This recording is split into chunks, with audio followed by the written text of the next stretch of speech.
Welcome to Two Mics. Today I'm joined by a team of experts in their many years of experience being men and women. In the house, kuna Cyrus. Cyrus is what do you do? An architect of the land architect.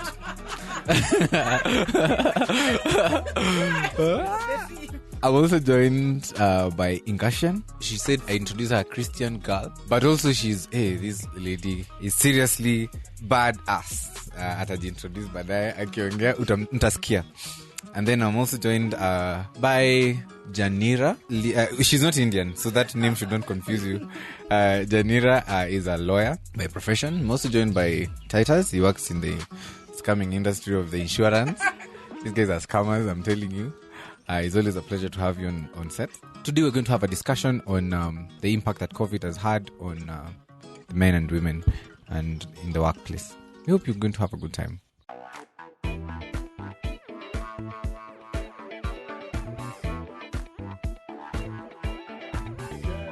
Yes. So there's a video that was making rounds a while back, Caroline Mutoko, and I think one of the takeaways from that video, men are to blame for the fact that the numbers of deaths and infections are more skewed towards them, right? So Caroline was saying that men are not taking their fruits. Men are not showering for whatever reason. I don't know what they were thinking. But she said that we are not showering. So typically men don't observe hygiene well. So now during COVID, when we need to observe hygiene, that is being transferred here. So we are not washing our hands, we are not sanitizing. Just generally we are not taking care of ourselves, and it's not a matter of ignorance, it's our quote-unquote toxic masculinity. Yes. So we are being told to eat healthy, we refuse, we insist on eating meat every day. We are being told to take our vitamin supplements or eat fruits, we refuse. We say we ain't about that life. When we feel sick, we refuse to go to the doctor. We take our herbs and say we'll tough it out because that's what men are do. Yes. And you see now, that made me want to kind of explore this topic where is it when it comes to these numbers, my opinion would be different because I agree with her that generally men tend to be a bit more callous. Callous is careless, right? A bit more callous than women are, and therefore when it comes to COVID, wanaweza kuwa maybe that's one of the factors, right? But in my opinion, and I think research is also showing that part of the reason is men kind of are going out of their way to provide for their families. And once, even when you look at I was looking at some data on job losses in the US. Apparently, women have been affected more by unemployment than men have been, right? So it kind of shows that men are out there, and generally men are the ones. I can feel bad. I'm about to get slaughtered right now. I don't like what Caroline. Her facts they're correct. The implication is not entirely correct. I agree that our behavior is part of the reason why we are being affected more, but it's not the whole story. It's part of the reason, but it's not all the reason. So she can't sit there and say the reason men are being impacted more by COVID is because of themselves. Nobody truly understands what's happening, and I don't think around this table we can answer the question for why are men being affected more, because Black people are also being affected more. And there's definitely a lot of different hypotheses as to why that is. I think for COVID, we can just wait until we have learnt enough as a people to make conclusions about why particular genders or why particular races are being affected more. However, I don't think the reasons tabled by Caroline are accurate, just based on what the people around this table are saying. I like that you've acknowledged we don't have all the information to draw conclusions, but in 2020, that's not what people do. We have to comment on everything, even if we don't have all the information. Maybe to add something. Okay, in my line of work. Okay, so specifically in actuarial work, we are interested a lot in mortality rates, and along with that, the morbidity rates, the rates of sickness. And one striking thing that's undebatable, even pre-corona and everything, it's something very well known, is that men die early, men die younger. Basically, they're more disproportionately affected by diseases and death. Everything bad. Everything bad. I think this, first of all, is coming from a place where I haven't watched the video. But as per what I've heard, is that her hypothesis was that men generally are not as hygienic as women. And, yes, you don't take care of yourselves as well. The reality is, the WHO has told us time and time again, if you don't want to get COVID or if you want to reduce your chances of getting COVID, what do? Wear a mask, wash your hands. Yeah. So the numbers clearly show that, yes, there's a disproportionate effect, like men are being affected more. So I don't think we can fairly say, and we all know that men don't wash their hands as much as women do. I can stand by. So there is, pre-corona. And you see, corona it's just an effect. We can now see the effect of people not washing your hands more. So I think, yes, men are less careful, and it might be a factor. We don't know what other factors could be in play, but I do think that it does have something to do with it. Actually, what you have said concerning men being less hygienic, I kind of agree with it on a general point of view. When you look at it generally, men might be a bit more nonchalant when it comes to their personal hygiene. But on the issue of death, men dying earlier, I think this is something that, and even as the actuary, the scammer, he works in the insurance industry, the biggest scammers of all time. So from now on, we'll refer ukisikia the scammer, just know you're talking about Titus Magwa. But anyway, so what the scammer said, the men tend to die more. And biologically speaking, I was reading a research that was saying that the chromosomes that cater for immunity generally are usually in the X chromosomes, right? And remember, a man is X and Y, right? And women have X and X. So biologically speaking, they are predisposed to be more, I would say, they're more susceptible to diseases. No, they're more susceptible. Men are more susceptible to diseases when you compare to women, right? And trust me, women are strong. Women are designed to be generally stronger than men, right? Women can. No. I'm saying. Immunity. I'm talking about physical. I'm talking about not resilience. Yeah. So women are more. They can take much more pain than men can, and that is a biological fact. This is so true. But then I would want to counter what Ingashan said. You see, I would be of the opinion that men are being exposed to COVID more because they are out more. From a general point of view, men, ukiangalia the kind of jobs, if you look at the kind of neighborhoods where these diseases are very prevalent, especially in Kenya, are very, very low income areas.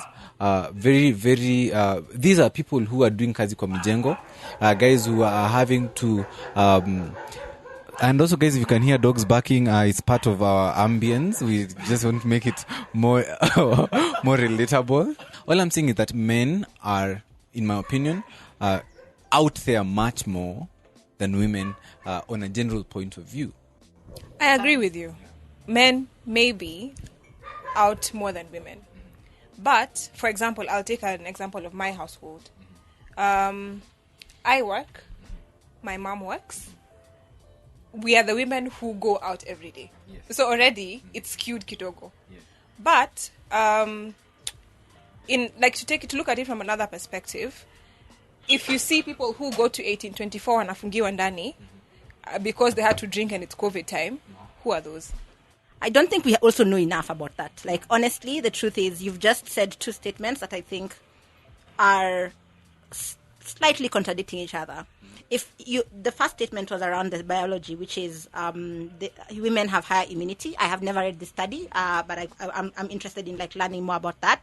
It means if me and you are in a place and we're exposed to the same situations, you're likely to fall ill. Yes. So that already, I think, disputes that notion that men are falling ill more because they are out more. I would say they build each other because of the fact that if my immunity is more likely to be vulnerable and I'm out more, that would mean then my likelihood also of getting ill doubles. So I wouldn't say maybe they contradict, but they build on each other. And are men out more because they have to be out more? That's the thing that I don't know enough about.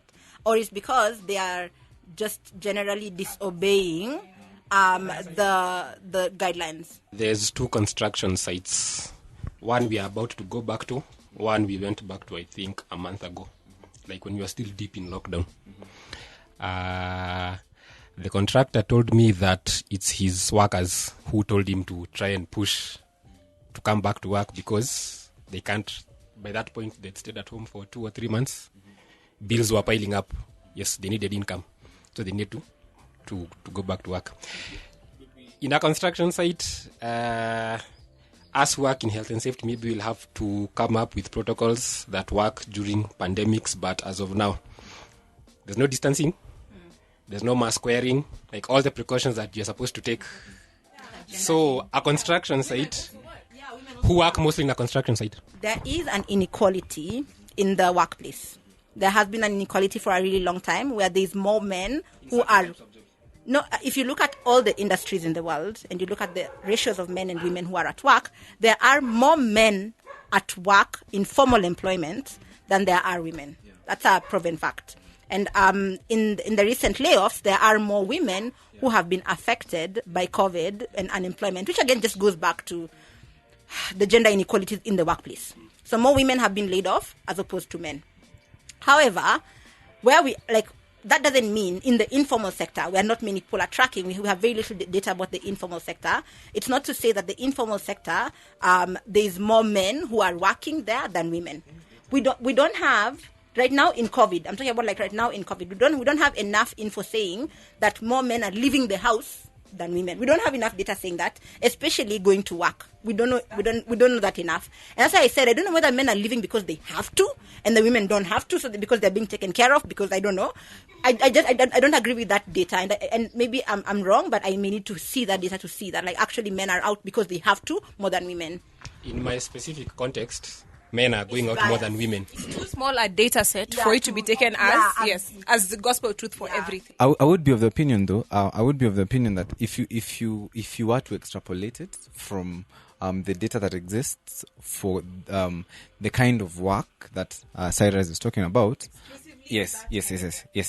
And I would say that work and those kinds of jobs, these are jobs where you're not able to work remotely. Like if we can't take that industry and we can't use that industry in this conversation even, because we could also mention a lot of other industries. Housekeeping is mostly women. Women are leaving their houses to go clean other houses. EPZ, mostly women. If you look at like industries like call centers, which have remained active throughout COVID, mostly women. So we can't say conclusively that like that sector represents a majority. But Ingashan, I would say that I do agree with you that we do not have that data, but I'm saying we are able to extrapolate from. No. I'm not talking about from one industry, Kevin. All I'm saying is we have the kinds of jobs that guys are getting more exposed right now. People who are doing delivery, home deliveries. People are interacting one-on-one. You see, I know. Yes, directly. But now I'm saying, the kinds of jobs where, and especially let's look at our context in Kenya. The kind of jobs where people are having FaceTime. We're having FaceTime with each other, right? If you look at the kinds of jobs I'm talking about, what wanafanya like kwa matatu, people who are working, Gikomba even more, has more men than women. There's data that shows that, right? The people who are working in the informal sector, the juakali, the people who are working in construction, the people who are working in home deliveries, where you're on a daily basis, you're having FaceTime with multiple different people. These are people. These are jobs where, and I'm saying, and definitely agree with you. We do not have concrete data, right? But you can be able to extrapolate it from. Yeah. I'm disagreeing that we can extrapolate data based on only sectors you have mentioned that are only majority men. There are sectors that are, for every sector you mention that is majority men, I can mention a counter sector that is majority women. Nurses, indirect contract with COVID patients, majority women. And you can see they are being exposed to COVID. But still, even in that, still men, even in that, men are still, even if you take all the sectors that are currently active, that have majority women, majority men, in those contexts, still more men are getting affected. So we cannot extrapolate from those sectors. I don't think it's like a fair extrapolation. I think we can go back to what Moretti was saying. It's more of a build up on different things, like immunity plus, even let's say a job has 50 men and women. There's one, let's say men may be more susceptible. Hey.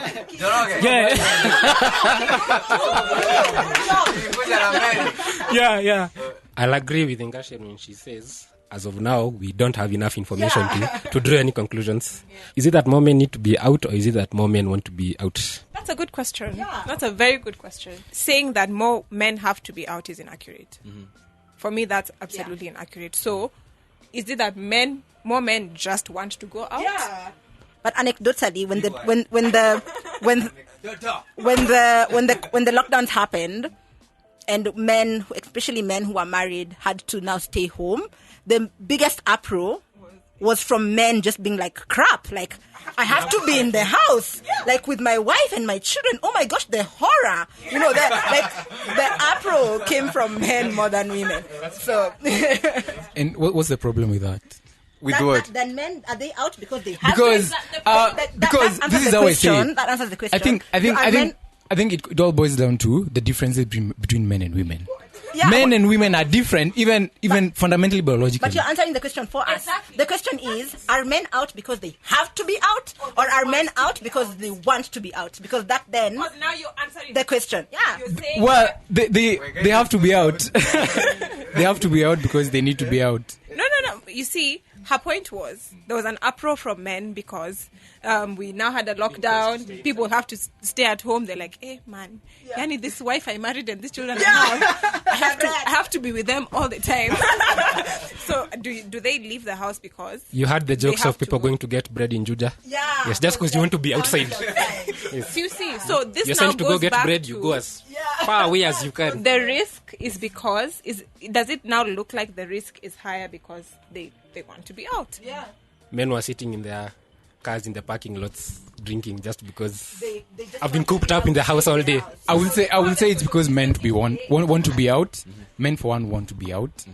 And I will say that part of the reason why they want to be out is because the women are wired is generally, on average, men to be, if you're comparing men and women, men tend to be like more adventurous, more risk taking than women.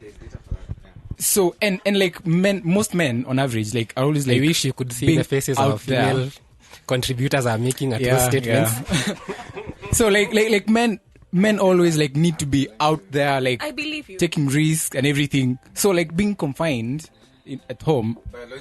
Imagine we're in the middle of a pandemic. Exactly. We're in the middle of a pandemic. That's especially when that masculine side comes out. Like. Right. So it's for, okay, we are in the middle of a pandemic. Yeah, children. Let's go get COVID from the street. Children biologically need to be out playing. Biologically, they're like adventurous. They like want to be outside. They want to explore the world. That's like how they are, especially when they're like toddlers. Yeah. We are in the middle of a global pandemic, guys. Like, the kids... Yeah, what? You're risk-taking. Can you, like, leave it in your house? Or, like, stay with it in the house for a little bit? The intention for this episode was to debunk Caro's video, but Titus seems to be inadvertently proving her point.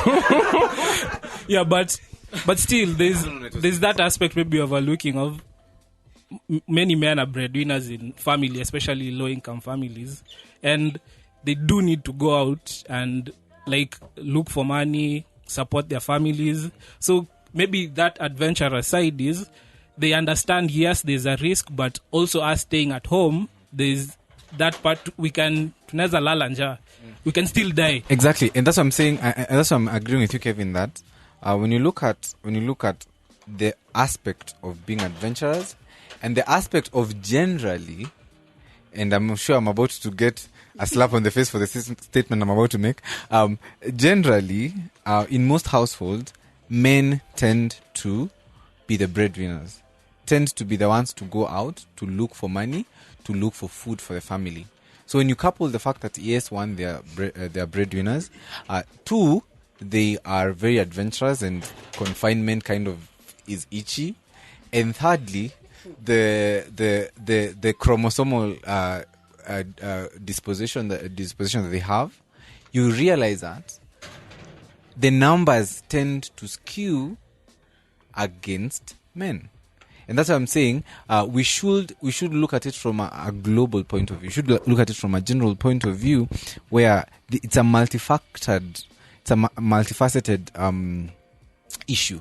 And how Caroline oversimplified it, I think she and I think let me just take a moment from my diplomacy here.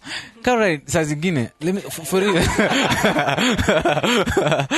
Caroline, sometimes I feel like she takes a moral high horse. She tends to because it felt in that video like she was attacking men. She was lecturing us on how to behave, but then without from her 300k per month penthouse somewhere on top of Nini working from home, without realizing that there are very, very many men who don't eat meat every day. Like meat is premium. As Ingashin is saying, in the middle of a pandemic, meat is premium. And fruits, like there are men out there who even their personal hygiene is at this moment secondary.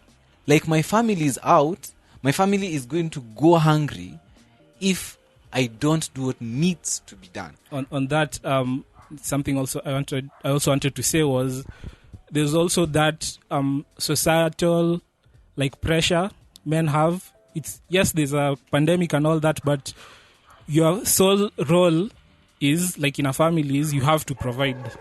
So there's that pressure of uko nyumbani, your family doesn't have food, you're just sitting there saying it's a pandemic. There's a way people will perceive you. Say I can't go to work because there's COVID. Your wife will be the first person to roast you. Yeah, like uko hapa, mtoto ana chakula and all that. So what kind of man are you? Yeah. So there's also that pressure. So from what you've said, so Caro hurt our feelings. Very much. Hashtag fragile masculinity. Yeah. Oh my goodness. Hashtag male tears are so sweet. Yeah. Let's take a moment and appreciate Ingashan. She's just provided us with some very good lunch. Guys, we are taking pizza and chicken. You should see Tito's face. All I'm saying is this. One of the leading causes, and I think it's Tito mentioned this to me a while ago, one of the leading reasons for divorce is not even infidelity, it's finances. It's money. When we hear that the highest reason of divorce is money, we sometimes automatically assume that it's men not having money, which is not necessarily a fact. So the reasons for divorce being money is because of disagreements due to money. It could be disagreements because the woman is making more money. It could be disagreements because of like people's spending habits. It could be like it's disagreements due to money. It's not necessarily men having less money. But we also we are in agreement in the fact that it's a multifactored. Yeah. This dog is about to start barking at me. Mureti is really afraid of dogs. I'm afraid of dogs. There's a dog sniffing his leg right now. What kind of man are you? Afraid of a female dog. Me, I am okay. I'll hire security guards if I have to. I'll work hard enough. I don't need anyway. So all I'm saying is we agree it's a multifactored issue. We can also agree that even the lack or the insufficiency of funds of men is also one big contributing factor. I'm looking at the statistics from the Kenya National Bureau of Statistics, just so that we have clarity on who's working and who's not working. Yeah. When are they from? This is February 2020. Okay. 19 census. Yeah. So out of out of a total of 13.8 million people in rural Kenya in employment, 7.2 million are women, 6.6 are men. Employed. This is in rural. The results show that the economically active population was 22.3 million, comprising of 19.7 million, and those seeking work of 2.6 million. Then females accounted for 50.2% of the total working population. Yeah.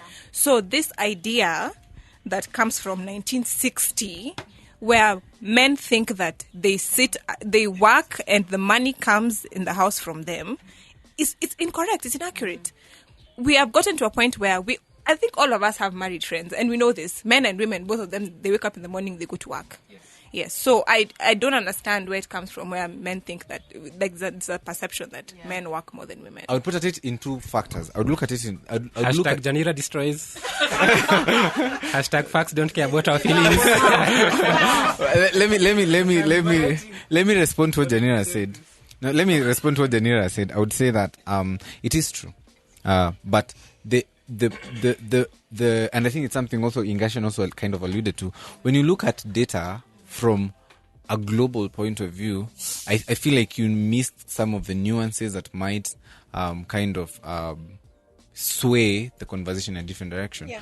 For example, now they've said, like, in the rural areas, women appear to be working more. Let's build up from this. When you majority of Kenyans are in the rural area, right?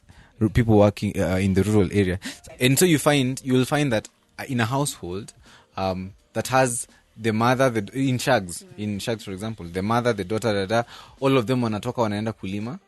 The husband also leaves, and also so you might see, it might seem, and it is indeed the case, that women in the rural areas appear to be more economically active because of the demographical structure that exists in that kind of setup. We cannot run away from the fact that in the society, it is expected, and we cannot detach ourselves from society. It is expected that the man should provide, even where the man and the wife are going to work. It is expected that the man is a breadwinner. I would like to challenge that a little bit, and this is based on personal experience, and I think that expectation right now, and I'm speaking about people who are in our demographic, that expectation right now is more inside in men's heads than in the society. Agreed. And this I beg to differ, respectfully. And please just recognize that you're differing as a man. So just recognize that, because from the interactions I've had with my female friends in my demographic, and I have a lot of female friends who are earning more than their men, or like who are earning equal to the men that they're married to or living with. And even in those circumstances, with the conversations I have had with my people, it's still in the man's head that we expect them to be breadwinners. You're disagreeing as a man. Just like also recognize I'm the one who feels that pressure, not you. Exactly, that pressure. What I'm saying. It's not in my head. What I'm saying. It's not in my head. What I'm saying is that It's not in my head. that pressure seems right now to be a lot more driven internally by the man, as opposed to driven by the women that they are going to be with. That's just like, how is that idea planted in my head to begin with? It's an age old. It's an age old. It's a societal thing. Exactly. Yes. But that societal thing is from when you were born to growing up.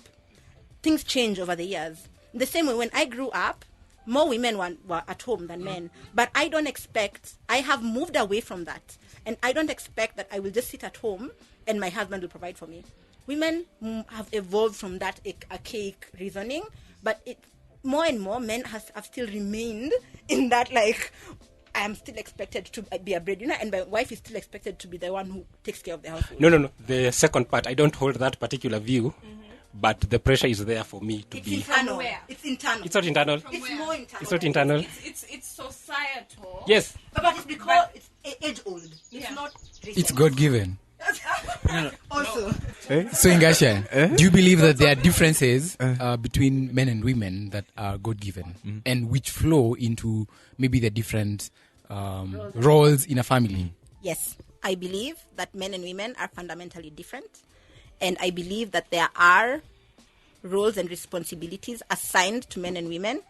But I also believe, and this is a very, very wide topic, and I don't want us to go into it right now. But I also believe that those fundamental differences have been exploited to an extent by human beings and completely misunderstood over time, over years and years of time. Like, there's nowhere, I'll give you a random example, and I would like us to talk about this like topically as opposed to like Christians, men and women. But like, there's nowhere in the Bible that says the woman should wash dishes, right? But over years, the society and like how we have been bred and how we've been grown, there is an expectation that women should wash dishes. And many Christians have used the argument that men and women are fundamentally different to justify that women should be the one washing dishes. So that's an example where I think it's a misunderstanding and it's like a complete skewing of what those gender roles in the Bible actually meant. So I agree with Ingashan. I agree with Ingashan on two factors. One, we have to look at it. This issue is a structural issue. It's something that is very structural, and secondly, it's very contextual to the kind of society and culture that you're dealing with. Yeah. That is the third big word of the conversation. Let me build up my point. And all I'm saying is, hey, today we have big words. So big. We are so huge, we are so good.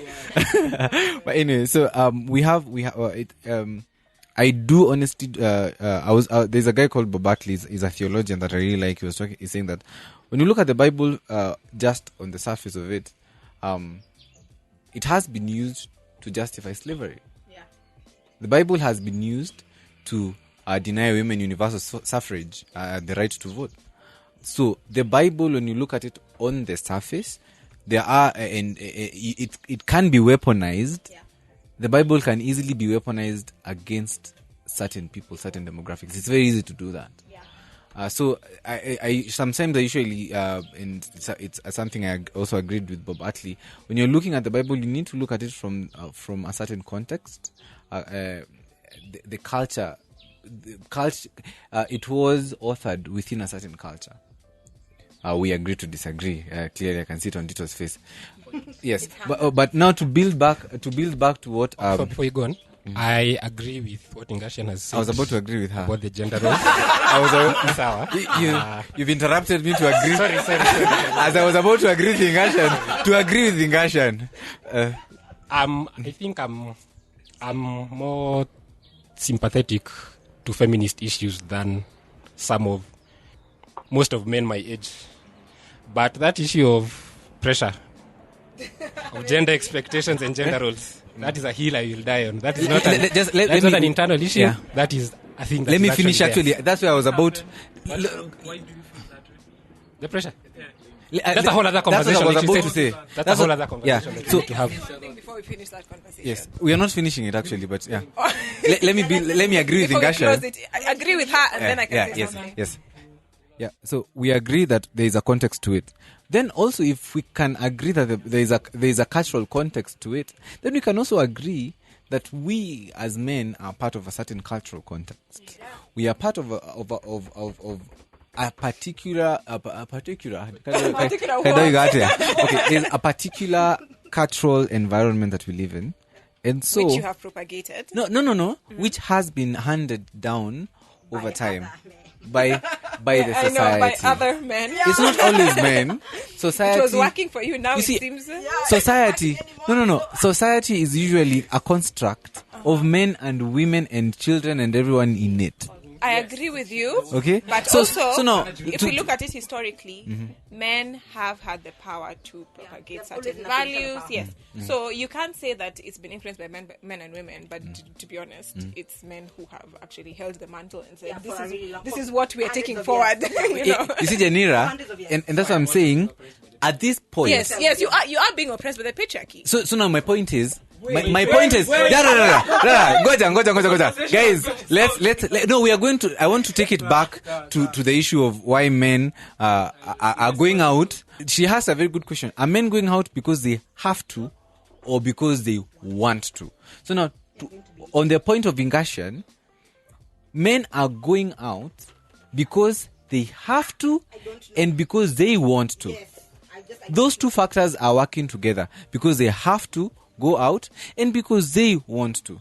Because a man is expected from the current societal context that we're living within to provide for the family. So it's very, very important. That the man goes out to provide for the family. And also there are kina huyu Sakaja who go out because they want to. Yeah. Led by our senator. I think also it is it cannot be generalized in this sense that we say that men are expected to provide, because even now in the context of dating, and when I'm talking to the person I'm dating, I think we've already gotten to the point where I understand that I will not sit down and expect that he will bring home the bacon. There's no expectation from me that I will sit in the house, or even if I go to work, that my money is my money and his money is our money. For me, there's no expectation of that. So yes, you're saying that there's an expectation for men to do that, but also I think it's also you consider it on a case-to-case basis. But we have to look at it from a general point of view. That your man might not expect that, but what does your dad and mom expect of your man? My mother, as a provider, does not have the expectation that a man will take me and take care of me. Okay. For me personally, that is not the expectation, and for Ingashan as well, I can tell. And for me, I have asked my father, like, hey, like, what do you expect of my future partner with regards to finances? And he has categorically said to me that, like, two people living in one house need to decide by themselves how they are going to survive. So I know for a fact that even though my father was very misogynistic in his thinking, and I hope he's not listening to this podcast. Hi, Baba Ingasha. In the past, he has evolved over time. And now he thinks very differently about the financial roles of men and women.